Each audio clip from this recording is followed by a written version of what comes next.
የእውነት እንደ ኃጢአት ሰላም የሚነሳ ነገር ምን አለ? እንደ ዝሙት አይምሮንም ሰውነትህን የሚገል ነገር ምን አለ? ዝሙት የሚባለው ከጋብቻ በፊት የሚደረገው ነው። ኃጢአትም የሚባለው እንደዛ እንጂ ባልና ሚስቶች በጋብቻ ህይወታቸው ተወስኖ ሲኖሩ ሁለቱ መካከል ያለ ነገር ዝሙት አይባል። ይሄ ሰውነት የክርስቶስ ዋጋ የከፈለበት ሰውነት ነው እና ክርስቶስ የደማበት ነው፣ የቆሰለበት ነው፣ 6666 ጊዜ የተገረፈበት ነው እና ይሄ በዋጋ የተገዛ ሰውነት ስለሆነ እንደፈለገ ሰው ልጅ ማድረግ አይችልም። እንደፈለገ ይህን ሰውነት የሚያፈርሰው ከሆነ እግዚአብሔር አይምሮውን ያፈርሳል፣ ሰውነቱን ያፈርሳል። አሁን በተለይ በዚህ ዘመን የምናይ የሐሳብ መበታተን፣ የመርሳት ችግር፣ በሚሊዮን የሚቆጠር ገንዘብ አካብቶ በዛም በገንዘብ መረጋጋት አለመቻል፣ ይሄ ከባድ የእግዚአብሔር ቅስፈት ነው። በጣም ጥንቃቄ ከሚፈልጉ ቦታዎች አንዱ ጋብቻ። ለምን ብላችሁ ካላችሁ ሚስትን መናቅ ክርስቶስን መናቅ፣ ባለቤትን መናቅ እግዚአብሔርን መናቅ ስለሆነ ይሄ ወደዛ ወደዚህ ዞሮ አይደለም። መጽሐፍ ቅዱስ ወንድ የእግዚአብሔር ክብር ነው ይላል። እንግዲህ ተሳስታ ሴት ልጅ ባለቤቷን ከናቀች የምትንቀው እግዚአብሔር ነው። በጋብቻ ውስጥ ባል ሚስቱን ሲያከብር ሚስት ብትንቀውም የሱን ክብር ክርስቶስ ነው ከፍ እያደረገ ነው። ሚስትን ባለቤቷን ስታከብር ክብሯን እያበዛው ሄደው እግዚአብሔር ነው። እሷ እሱን ከናቀች የምትናቀው እሷ ነው። እሱ እሷን ከናቀ የሚናቀው እሱ ነው። ስለዚህ ወዳጆች በተቻላችሁ መጠን በክርስቶስ ፍቅር ብላችሁ በጣም የእውነት ነው የምነግራችሁ፣ በትዳር ውስጥ ያላችሁ ሰዎች ባሎቻችሁን አክብሩ።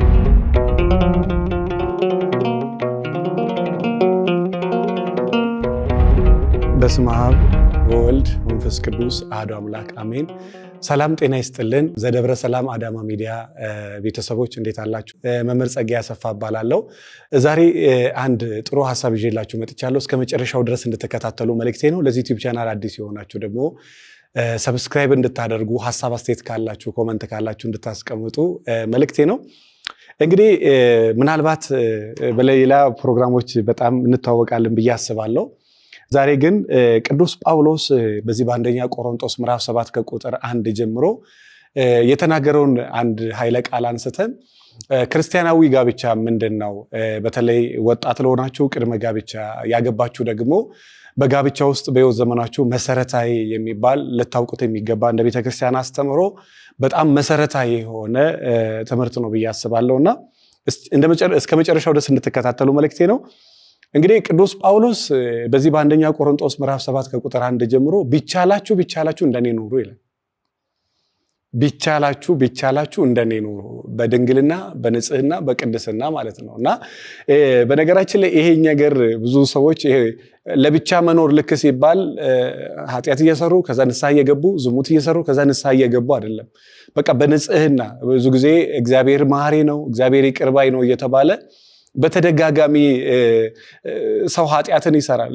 መጽሐፈ ሲራክ ላይ ይላል እና እግዚአብሔር ኃጢአትን በተደጋጋሚ ይቅር ስላለ ምሕረቱን አትፈታተን ይላል እና በተደጋጋሚ ልክ እግዚአብሔር ይምራል፣ እግዚአብሔር ቸር ነው፣ እግዚአብሔር ይቅር ባይ ነው ልክ ሲባል ሰው ልጅ ኃጢአት ላይ ኃጢአት እግዚአብሔር ነው መሐሪ ነው ማለት በየቀኑ እያወክ ታጠፋለህ ማለት አይደለም። ኃጢአትን መሐሪ ነው እግዚአብሔር፣ ምንም ጥያቄ የለውም። እንደውም ሊቃውንቱ የሰው የዓለም ምድር በዓለማቸው ወደ 8 ቢሊዮን ህዝብ ይኖራል። እንደውም ከ8 ቢሊዮን እያለፈ ነውና ወደ 8 ቢሊዮን ህዝብ ይኖራል ተብሎ ይገመታልና ሊቃውንቱ ምን ይላሉ? 8 ቢሊዮን ህዝብ የነሱ ኃጢአት እንደ አንድ ጠጠር ድንጋይ ናት፣ የእግዚአብሔር ምሕረቱ ደግሞ እንደ ባህር ነው ይላል። እና የእግዚአብሔር ምሕረቱ እንደ ባህር ነው። ያቺ የዓለም ህዝብ ተሰብስቦ ኃጢአቱ ባህር ውስጥ ምንም እንደማታመጣ ሁሉ እግዚአብሔር ምሕረትም እንደዚህ ነው። ይሄና ለእግዚአብሔር ነብዩ ዳዊትን በመዝሙር 103 እግዚአብሔር ለወደደው ኃጢአቱን ሰማይ ከምድር ከፍ እንደሚለው ኃጢአቱን እንደዚሁ ያርቅለታል። ምስራቁ ከምዕራቡ ሰሜኑ ከደቡቡ እንደሚርቀው እግዚአብሔር ለወደደው ኃጢአቱን እንዲያርቅለታል ይላልና ያ ግን ማለት የእግዚአብሔርን ምሕረት ትፈታተነዋለህ ማለት አይደለም። ያ ማለት የእግዚአብሔርን ምሕረት ትፈታተነዋለች ማለት አይደለም። በኃጢአትም በዝሙትም በጥንቆላም በሟርትም እንዲሁ ደግሞ በዘረኝነትም በምንም ይሁን ብቻ የእግዚአብሔርን ምሕረት እግዚአብሔር መሐሪ ነው ብሎ በተደጋጋሚ ይፈታተነዋል ማለት አይደለም። እና ብዙ ጊዜ ወጣት ስትሆን ወጣትነቱ አለ፣ ስሜት አለ፣ ልማድ አለ፣ ጓደኛ አለ። ይሄ ኢንቫይሮንሜንታል አፌክት የሚባለው አካባቢያዊ ተጽዕኖ፣ ሶሻል ሚዲያዊ ተጽዕኖ፣ የቤተሰብ ተጽዕኖ፣ የጓደኛ ተጽዕኖ፣ የትምህርት ተጽዕኖ ምናምን እንደሚባለው እና የነዛ ሁሉ ተጽዕኖ ሰውየው ክብሩን ጠብቆ እንዳይኖር ያደርገዋል። ነገር ግን የሰውየው መንፈሰ ጠንካራ ሰው ከሆነ በእነዚህ ሁሉ መከራዎች መካከል ጸንቶ ከቆመ እግዚአብሔርን መንፈስ ቅዱስም ያጸነዋል። በነገራችን ላይ የተብረከረከውን መንፈስ ሰውነት ማንነት እግዚአብሔር ያጸናዋል። ግን ለመጽናት ሰውየው ከፈለገ ነውና ቅዱስ ጳውሎስ የእውነት ህይወቱ በጣም የሚደንቅ ነው።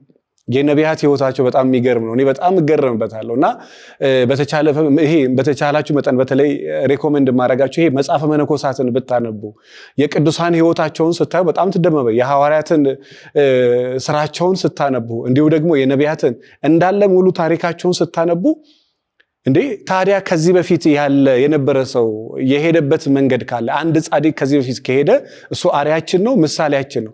ልክ ሐዋርያው እኔ ቅዱስ እንደሆንኩ እናንተ ቅዱሳን ሁኑ፣ እሱም ደግሞ ሐዋርያውም ደግሞ እኔ ክርስቶስን እንደምመስል እናንተ ደግሞ እኔን ምሰሉ እንዳለው። ስለዚህ በስራ ሁሉ እሱን እንድንመስል ይገባናልና ቅዱስ ጳውሎስ ብቻላችሁ እንደኔ ኖሯል። ብቻላችሁ በቃ በንጽህና በቅድስና። በነገራችን ላይ መጽሐፍ ቅዱስ ጳውሎስን በአንደኛ ቆሮንቶስ ላይም ይናገራል እና እንደ ኃጢአት ሰላም የሚነሳ ነገር ምን አለ? የእውነት እንደ ኃጢአት ሰላም የሚነሳ ነገር ምን አለ? እንደ ዝሙት አይምሮንም ሰውነትህን የሚገል ነገር ምን አለ? እንደ ኃጢአት ሰላም የሚነሳ ነገር እዚህ ምድር ላይ አለ? እንደ ዝሙትም ህይወትን የሚያመሳቃቅል ነገር ምን አለ? እና ሐዋርያው ከዚህም ጭምር ይመስለኛልና ምን ይላል?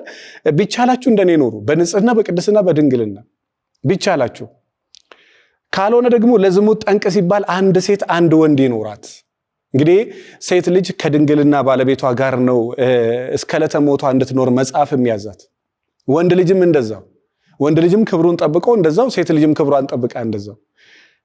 ነገር ግን ካልተቻላችሁ አንድ ሴት አንድ ወንድ ይኖራት፣ አንድ የራሷ አንድ ወንድ ይኖራት፣ አንድ ወንድ ደግሞ አንድ ሴት ይኖረው። ከኃጢአት ለመጠበቅ ራሱን ከዝሙት ለማዳን እንግዲህ በጋብቻ ውስጥ ያለ ዝሙት አይደለም። መኝታ ንጹህ ነው፣ ንጹሃ ነገር ነው በጋብቻ ውስጥ ያለው። ዝሙት የሚባለው ከጋብቻ በፊት የሚደረገው ነው። ኃጢአትም የሚባለው እንደዛ እንጂ ባልና ሚስቶች በጋብቻ ህይወታቸው ተወስኖ ሲኖሩ ሁለቱ መካከል ያለ ነገር ዝሙት አይባልም።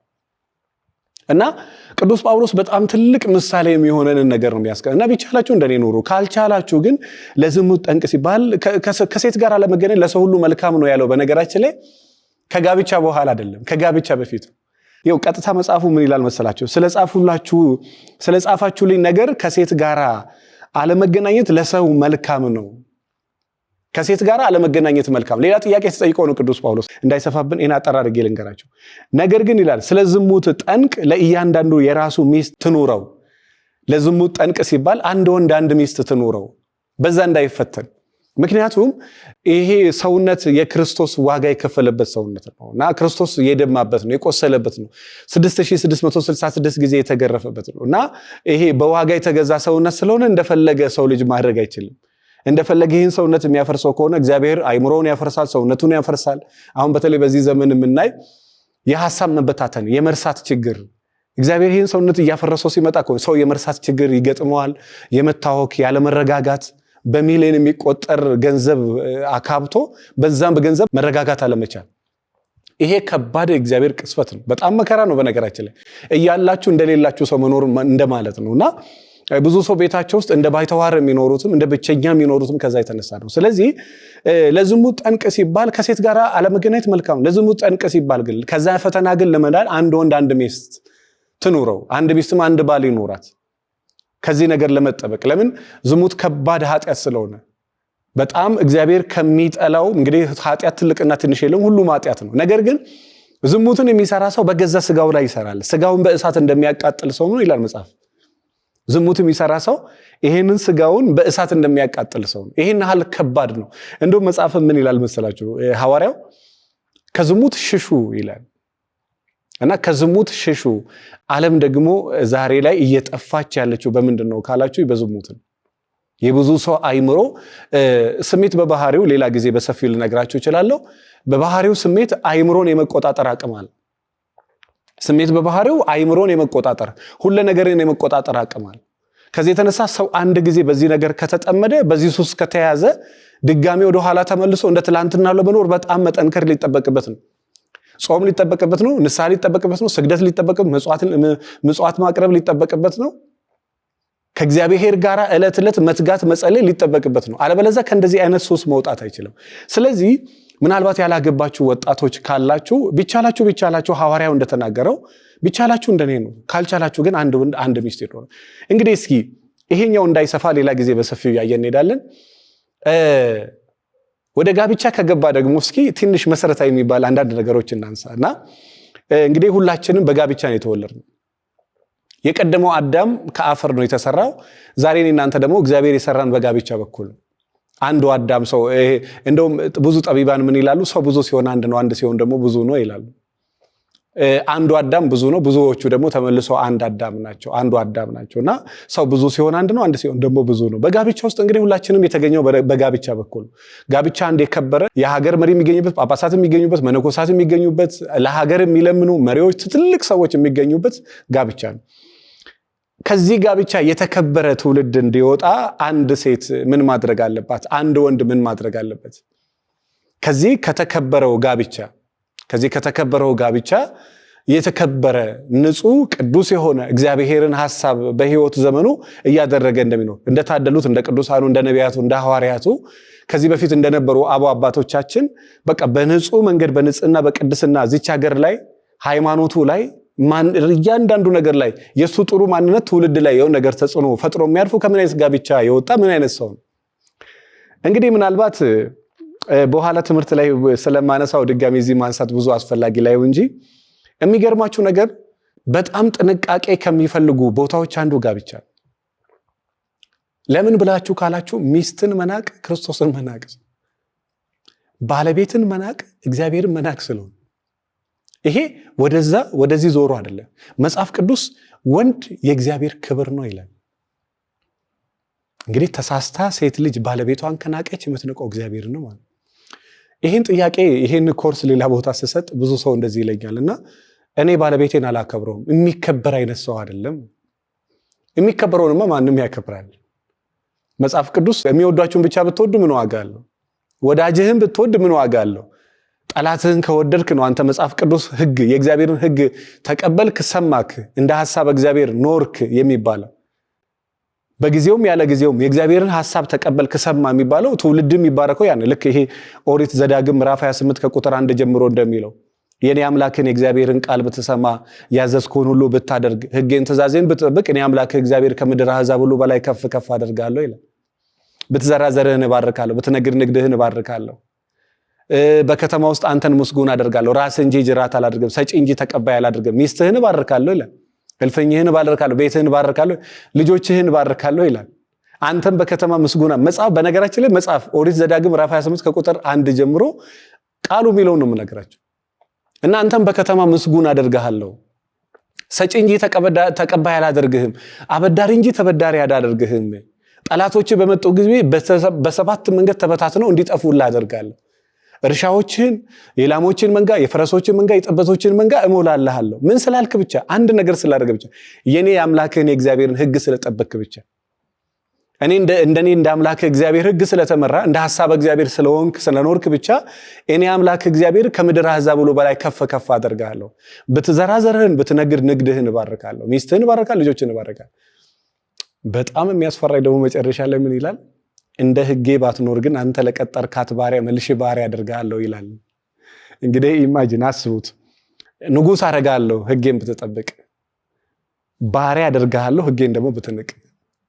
እና በጣም መጥፎና ከባድ ነገር ሰው አንድ ሴት ባለቤቷ ጥሩም ሆነ አልሆነ መሰሶ በአይኗ ውስጥ ሌላ ነገር ተቀብሮ ባንተ ውስጥ ሌላ ትልቁ ነገር በአይኑ ውስጥ ተቀብሮ የወንድምህን ጉዱፍ ታያለ።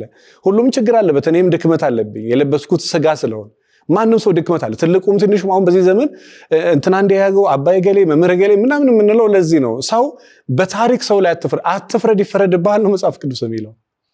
በማንም ላይ አትፍረዱ። ሰውየው የተሸከመው ስጋ ነው። በለበሰው ስጋ ሊስት ይችላል። ማንም ይስታል። ሚስት ልታጠፋ ትችላለች በለበሰችው ስጋ። ሳታቆል ልትናገር አምባገነን ልትሆን ትችላል። በማወቅም ባለማወቅም ሊሆን ይችላል። ነገር ግን ባል የቤት መሪ እንደመሆኑ መጠን ሚስቱን ያርማታል፣ ሚስቱን መስመር ያስይዛታል።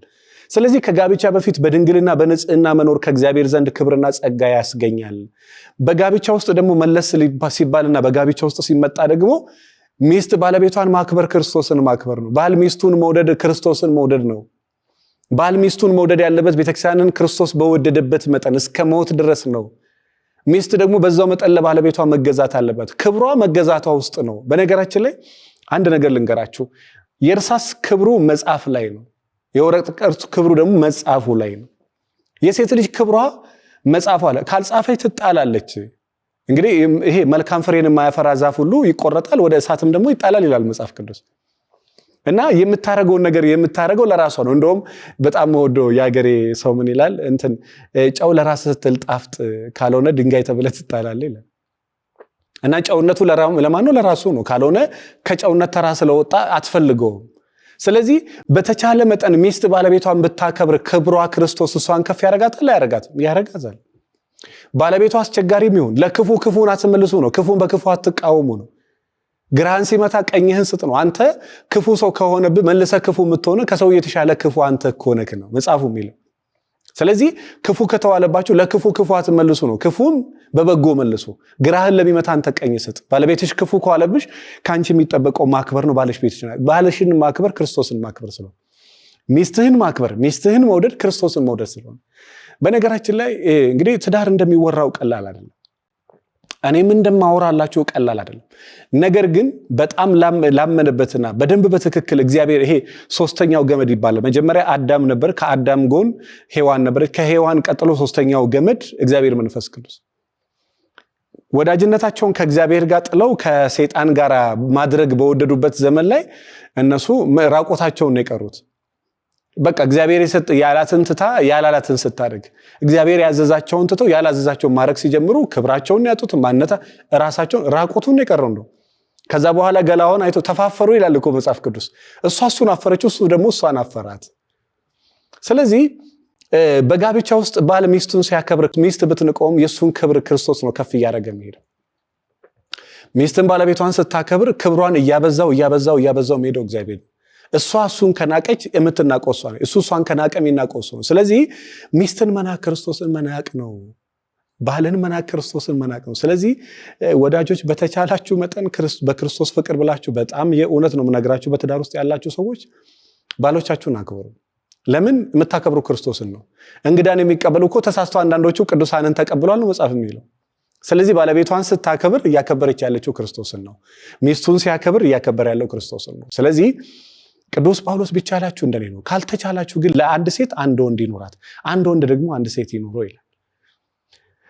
እንግዲህ በጋብቻ ውስጥ እንዴት ብንኖር፣ ከሚስቴ ጋር እንዴት እንኖር፣ ከባለቤቴ ጋር እንዴት እንኖር፣ ምንድነው የወንድ ልጅ ግዴታ፣ ምንድነው የወንድ ልጅ መብት፣ ምንድነው የሴት ልጅ መብት፣ ምንድነው የሴት ልጅ ግዴታ ደግሞ የሚለው በጣም በሰፊው እናያለን። እንዲሁ ደግሞ የልጅ አስተዳደግ ምንድነው፣ ባል እኔና ባለቤቴ መካከል መግባባት ካቃተን ክርስቲያናዊ ጋብቻ አመራር እንዴት ነው፣ ክርስቲያን የሆኑ ባልና ሚስቶች ጋብቻቸው እንዴት ይመራሉ፣ በጣም በሰፊው ወደፊት እንከታተላለን። ዛሬ እንዳይበዛባችሁ ነው። ለዚህ ዩቲዩብ ቻናል አዲስ የሆናችሁ እንግዲህ ውጭ ሀገርም ሀገር ውስጥም ያላችሁ ይሄን ዩቲዩብ ቻናል ለማበረታታት ሰብስክራይቡም ከዚህ በላይ በእጥፍ እንዲያድግ ሰብስክራይብ አድርጉ። እንግዲህ ፕሮግራማችን ላይ ሐሳብ አስተያየት ካላችሁ ኮሜንት ላይ አስቀምጡልኝ። እንዲሁ ደግሞ ይቀጥል ወይስ ምን ትላላችሁ? ሐሳባችሁን አስተያየቶችን ኮሜንት ላይ አስቀምጡልኝ። አመሰግናለሁ። በጣም ያገባችሁ እግዚአብሔር ትዳራችሁን ይባርክላችሁ፣ ያላገባችሁ ደግሞ እግዚአብሔር የተባረከውን የተቀደሰውን ጋብቻ ትዳር ይስጣችሁ። አመሰግናለሁ። መልካም ጊዜ ይሁንላችሁ።